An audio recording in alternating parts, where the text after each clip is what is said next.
What's up, studs and chats? Today I have 9 things that I want to share with you. We got news about GTA Online, PS5, Transit Remaster leaks, Battlefield 6 Alpha. So let's go for 9 likes on the video. And if a Chad master like you is new here, I cover all the big gaming news, so consider subscribing for that. But coming in at number 9, bro, if you're standing up, sit down, kiss your loved ones goodbye, because GTA Online standalone is coming due to GTA 5 sales saturation. And Take-Two CEO Strauss Zelnick says that GTA 5 has sold so many units that the company is willing to experiment with new ways for bringing in players. The translation of this, my G, is that GTA 6 is never coming out. That's and bro, like, the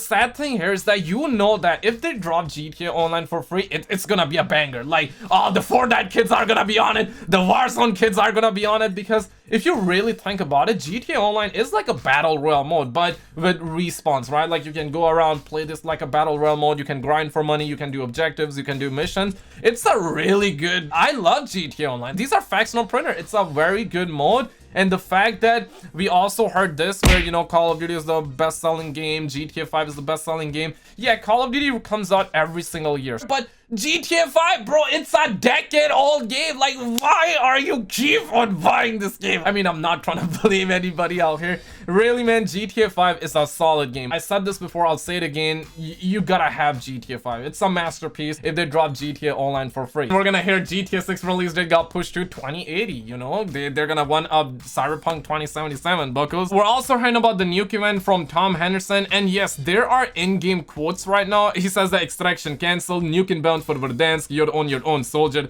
These are the last words that will be spoken on Verdansk.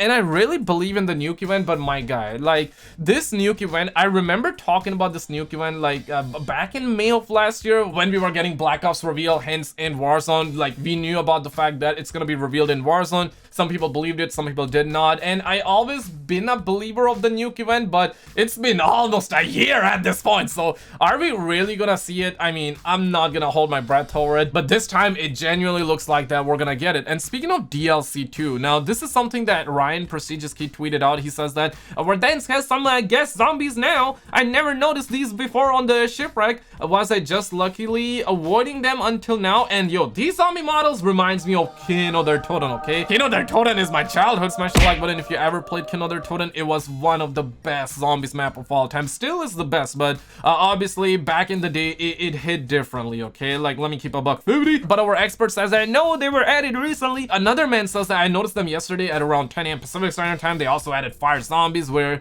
it has a Molotov effect. We're not sure when they exactly added the zombies, but this is actually tied with DLC 2, and we had leaks about DLC 2 that said that, you know, it's gonna be a Berlin zombies map. Everything gets leaked nowadays, guys. This is also tied with the nuke event where, you know, zombies are gonna be on all the Warzone map, and then they're gonna drop a nuke, and when the nuke gets dropped, we get the new map. That's basically what the leaks are saying. Speaking of the Sony Pony news, we're hearing that AMD DLSS-like technology Fidelity Effect Super Resolution is reportedly set to launch on PS5 alongside PC. And to be honest, like, if you play on the Xbox, don't feel like left out or anything, because in the article they'd say that, according to Linus Sebastian from the YouTube channel, the goal is for the company to release the Fidelity Effect Super Resolution technology on all enabled graphics cards, the PS5 and the Xbox as well. So I'm not sure why they excluded the Xbox from the, but I got you, kid. Apparently the word around here is that this DLSS technology is gonna hit people in the spot, whether they are on the Xbox Series S, the Series X, the PS5,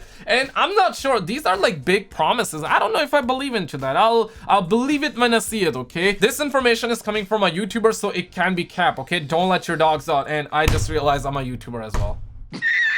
Speaking of the sales data, we're hearing that Sony PS5 was 2020's best-selling next-gen console in the UK with more than 450,000 units sold. And I wonder how many of those were like scalpers that actually stole this from over innocent people that really wanted a Sony Pony console. And scalpers definitely ruined this, and for sure the Roni situation also lowered the production. And really, man, 450k is a big number, don't get me wrong, but really, man, this means that we're gonna see upcoming games like God of War, Battlefield 6, and all these future games. They are like, no matter how big they are, they're surely gonna be on last-gen consoles, because not enough people have PS5 and Xbox. Speaking of Xbox, both Xbox Series X and Series S, both of them combined, managed to sell about 310k units, and that is between November 10th and December 31st. It is really not enough, my guy. And if you don't don't have PS5 or Xbox Series X, I'm gonna try to ease your pain. Don't feel bad, my guy, because they're surely gonna have the upcoming games on the last-gen consoles. The upgrades aren't gonna be that big, okay? I understand that like PS5 got adaptive triggers and they are really good, but if you just play Call of Duty games, if you play FPS games out there, then the adaptive triggers can be really, really bad. Especially knowing the fact that you gotta be always high on G Fuel, you gotta be doing like lines of cannot say that word on YouTube, right? You gotta have overclock keyboards, you gotta have like gigabyte internet speeds. In that situation, you do not want adaptive triggers to kind of lower your accuracy down. Really, at this point, we don't have a major game out there, so if you couldn't get a PS5 or Xbox Series X, I would say just wait. Like, you're really not missing out. Speaking of Transit Remastered, this is just one of those leaks that have been around even before we had like Black Ops, and the leaker who leaked Firebase Z, he said that, you know, DLC 1 is gonna be Firebase Z, and he also leaked the fact that Transit is not gonna be on launch. That was kind of sus. I'm gonna play this clip from COD Zombies Season HQ. 3, you might have heard amongst your friends or even some discussions within the COD Zombies community that this new Outbreak map will be based around Transit. But where did that idea come from? It just seems kind of out of left field, right? Well, it turns out that the idea itself originated from the same leak that told us Firebase Z would be DLC 1. That hooked the excitement and imagination of the Zombies community with the simple line that Transit won't be there at launch, obviously implying to the absolute confusion of the Zombies community at its release as to how or why a map like Transit would be remade here in Cold War. But with the release of the Outbreak mode, it starts to make a little bit more sense now, doesn't it? Where the concept of Transit itself almost feels like a prototype version of the Outbreak mode itself, with Transit almost feeling like the closest Treyarch has come to releasing a semi-open world Zombies environment, with a huge map and lots of ground to traverse between areas. Now, at the release of Black Ops 2, unfortunately, that concept didn't really work that well. That while you might view Transit right now with rose-tinted glasses, the majority of players, including myself, still see as kind of just a tedious mess. But when you slightly change the formula of Zombies, as Outbreak has done, from making it simply survival-based to making it more of an objective-based game mode, Transit starts to make a whole lot more sense, giving you actual reasons to continuously travel through the map trying to reach certain objectives. Now, if Treyarch is going to be theming this Outbreak map around the layout and style of the original Transit, it obviously is going to be very different. Where in this universe, Richthofen didn't go ahead and nuke the Earth, so the pools of flowing lava that players know and love in Transit probably won't be there if it releases in the Cold War version. I would also look at Treyarch to continue their themes to make the maps a little bit less difficult in Cold War by taking out some of the more tedious and annoying features of the original Transit, things like the amount of fog between areas, and of course, who can forget about the annoyance that are denizens, where I would imagine that in this new version of Transit in the Outbreak mode, you're likely able to run and drive between areas without having to get instantly swarmed by denizens. Personally, I really like the idea of Outbreak Zombies, and I really hope that we get Transit Remastered like as like a faithful remaster where we have like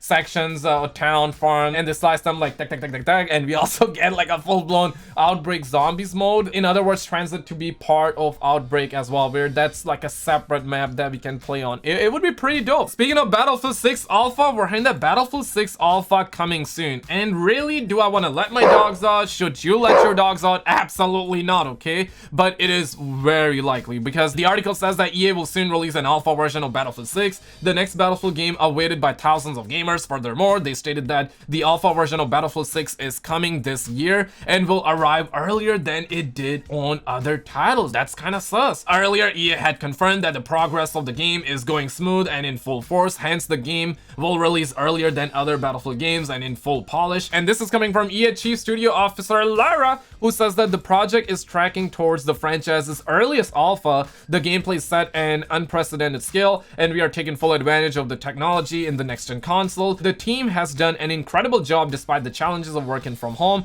We want to build on our position of strength, focus on the opportunity in front of us, and set our game makers up for success to deliver the best experience possible to our players this fall. Now, really, I would love the alpha, and Modern Warfare 2019 was the first Call of Duty game to have like 2 betas. They started off with the PlayStation exclusive alpha, that was the 2v2, and then they had the multiplayer beta. And last year with Black Ops, I believe, if I'm not mistaken, they did multiplayer beta first, and then they did Firestorm beta. So they had like 2 betas. I think Battlefield wanna compete and they will probably have 2 betas, maybe like alpha around June, July time, because in June time I suspect that EA Play is gonna happen in June, and that's when we're probably gonna see the Battlefield 6 gameplay. Reveal is probably gonna happen before that, but whenever they reveal the gameplay, I think that's when we're gonna see the alpha, if that's really true, right? And also, Ghost of Tsushima creators are being honored as permanent ambassadors of the real Tsushima Island. We got some fuckers, boys, and this is